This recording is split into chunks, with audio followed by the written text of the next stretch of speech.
Can I just eat one of those, or are Yeah. they too hot still? They're pretty hot, but you want to risk it? Yeah. They're hot. Are you gonna burn your mouth? No.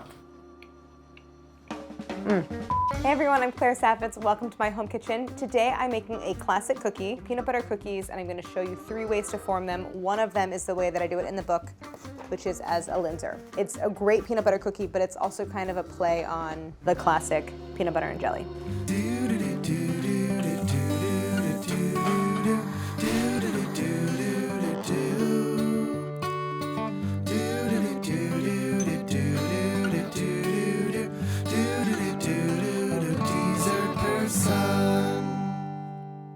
Anyone who's familiar with Dessert Person knows that I have difficulty ratings for the cookies. And within the chapter, they're organized from less difficult to more difficult. And this cookie is the final cookie in the chapter, meaning it's kind of one of the more difficult ones, but it's only because they take a few steps to form them into linzers. But it's a great peanut butter cookie. So I really wanted to show it to you today because there is sort of like a beginner, intermediate, and more challenging way to form them. So the first is just the classic cookie rolled into a ball, tines with a fork, bake it, that's it. Then the other 2 incorporate jam. So the second way takes a little bit more work, but it's just still pretty easy, is a thumbprint, and then you fill it with jam. Then the third way is the one I have in the book, which is you're making linzers, which is really a sandwich cookie, but you have like a cutout on one side so you can see the jam underneath. So in terms of special equipment, it is easier to put together in a stand mixer. So I have my stand mixer with the paddle. For the linzers, all you'll need is some kind of a cutter that's very small that you can use to punch out a center from the cookies. Pastry tip? Pastry tip. Yeah, you could do, what, you've seen the show before? Good call. You could use the wide end of a pastry tip to punch out a circle. Let me see what else I got. I don't think I have too many other small ones.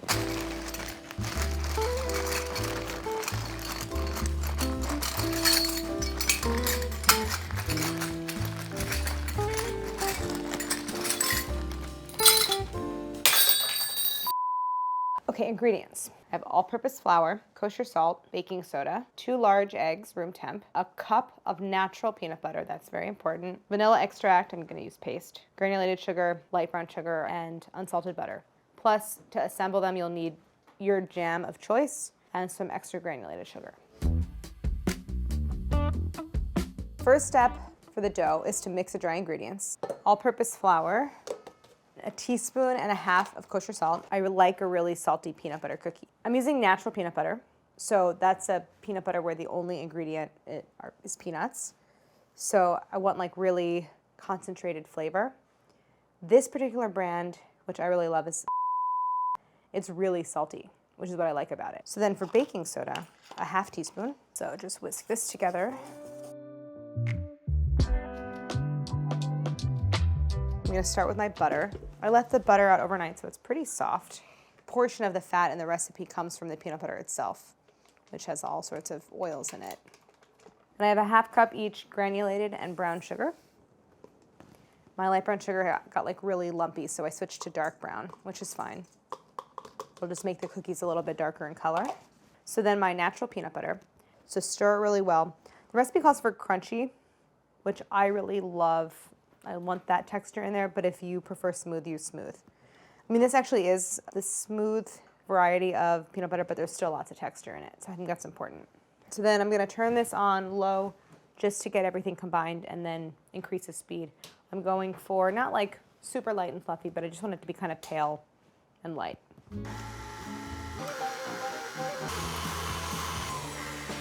So I'm gonna scrape this down. It's nice and light and pale.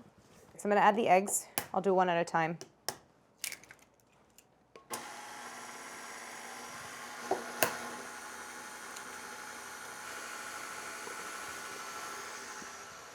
So I'm gonna add a dash of, this is vanilla paste. So mix that in.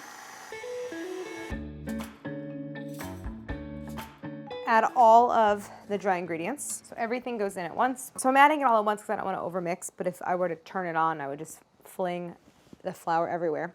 So I'm gonna pulse the flour in, meaning just short little starts and stops to the mixer on low, and then mix until you have a smooth, it'll be a very soft dough. Almost batter-like. A little pulse. And then once the flour mostly disappears, you can let it go.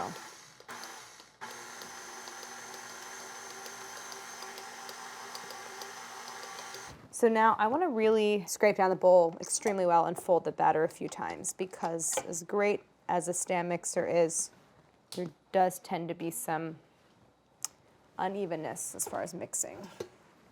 So you can see it's really soft.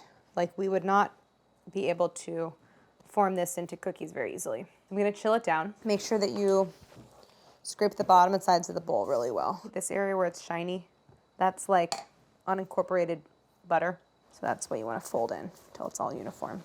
For the 3 ways to form the cookie dough into a cookie, classic, thumbprint, and linzer, I'm gonna chill the dough 2 ways. One is just like flat.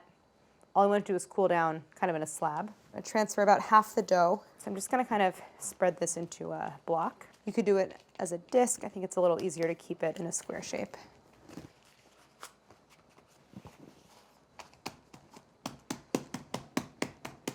Pat it down. So this I'm going to chill, but for now I'll just set it over here. And the other half I'm going to work into a log of dough. We're basically making our own cylinder of slice and bake cookie dough. I like to start by working it into, a somewhat long and skinny shape. So you want to do this on parchment paper, and you want to have the parchment be, it extends several inches on either side of the dough. So you need a little bit of clearance all the way around. Ideally, you're using a bench scraper. Mine are both in the dishwasher. But this is a very rigid bowl scraper, so this will be fine. You need basically a thin, straight edge like this to help you. So what you're going to do is take the parchment paper. You're going to fold it up and over the dough, like so. And then you want it to lay flat against the other side of the parchment paper, closest to you, like this. You can kind of use your hands to mush it down. And then you're going to take your straight edge. So it's maybe easier if I turn it around and you see. See how it's kind of tucked in there and you have this cylindrical shape? And this is the bottom piece of parchment, and this is the other side folded down. So you're going to hold onto the bottom piece of parchment, the side closest to you. You're going to take your straight edge, your bench scraper, and you're going to press it on both pieces of parchment paper, sort of at an angle, toward the dough. So see how my hand is holding down the side of the parchment that's closest to me. I brought it over and sort of started to mold it around, and then I'm using the edge of the scraper to really force the dough to fill out this shape. So once you've done that and you kind of worked it all along the dough, here's what you're going to do. You're going to roll the whole thing up in the parchment. So you need a piece of plastic, even a little bit bigger than your parchment. Thanks, Vinny. So then you're going to transfer the dough to your plastic. I just want to roll the dough tightly up in the plastic wrap. And I'm just going to start to twist like this. And then I'm going to go in from the other side and do the same thing. Make sure you're not like pinching, dough out of the log. And already I can feel like a tightening and an increase in tension in the log and in the dough. And now I have this really compacted, tight cylinder. And the reason we go through this whole process is because the tighter the dough, first of all, the rounder it will be, the more evenly shaped, and also you won't get little like random air pockets where you slice down and your cookie falls apart because you're hitting air. This can go into the fridge. What I like to do is just kind of flatten the ends a little bit like this. You're not going to have to slice off a lot and have a lot of waste on the ends, and then into the fridge, along with this piece. Now I have ones that I already made last night, so I'm going to pull those out and show you. By the way, when you store your dough, especially soft dough like this, I like to stand it on its end so that not only does one end stay flat, but that it doesn't gain like a flat side to the cylinder. The cylinder is for the linzer. That's like the level 3 cookie, the slightly more involved one. So I'll start with level 1, which is just the most basic, unfilled, unjammy peanut butter cookie with just the little crosshatch from the fork. Okay, so this goes back in the fridge. I'm gonna portion our chilled dough for the classic peanut butter cookie. I have some extra granulated sugar in a little bowl, my fork, and I have my scale. So I think the easiest way to portion cold dough like this, it's like dough is easier to scoop when it's softer, but this is chilled. So I have a scale and I'm just gonna weigh out 1 ounce portion. So 1 ounce is like roughly 2 tablespoons. I think it's just the easier way to do this. And then I'm gonna roll it. So I have my 1 ounce pieces. And then this dough, it's actually nice and pliable. It's a good temperature. It's not gonna crack, which makes it easy to roll, but it will warm up really fast. So you wanna work with some speed. So you're just gonna roll it in a ball like that. And then what happens is the heat from your hands starts to soften the dough on the very outer layer. And then that's actually good because it gives the sugar something to stick to. And the sugar all over, and then on the baking sheet. I remember doing this with my mom when I was a kid. She would make peanut butter cookies. Then you go in with the tines of the fork. You go down in one direction and then down in the other. So these cookies don't spread a lot actually. So they're gonna mostly retain that shape. And if you want to, you can flatten it slightly before you apply that fork. All right, so I'll do probably a dozen of these on the tray. I have my oven preheating to 350 with the oven rack in the center. Then I move on to the second method of forming, which is Thumbprint. So I have 6 of the classic little forked peanut butter cookies, and then I'm gonna do 6 more on the same baking sheet of the Thumbprint, which is almost even easier. It's the same forming, just rolling in a ball and tossing in a little sugar, but I'm gonna make a little depression in the center. So I'm just gonna get all 6 of the portions on the baking sheet and then show you how to do that. This is like a little rounded half teaspoon measure. I just wanna use it to make like a cute little divot in the center. And I'll probably have to do it again after it bakes, just to reinforce that shape. Obviously, I'm not pressing all the way down to the bottom of the baking sheet. So these are gonna bake at 350. They're gonna spread a little bit, not a lot. And I'm gonna go until they are golden brown and firm around the edges, and then I'll pull them out. So it'll be like probably 10 to 15 minutes. Action. So they're done. They're golden brown across the surface and even a little more brown along the edge. They'll lose a little bit of the depression on those thumbprints, so I like to go back in with the back of a spoon or whatever and just reform it like that. So while these are hot, I'm gonna fill them with a little bit of jam.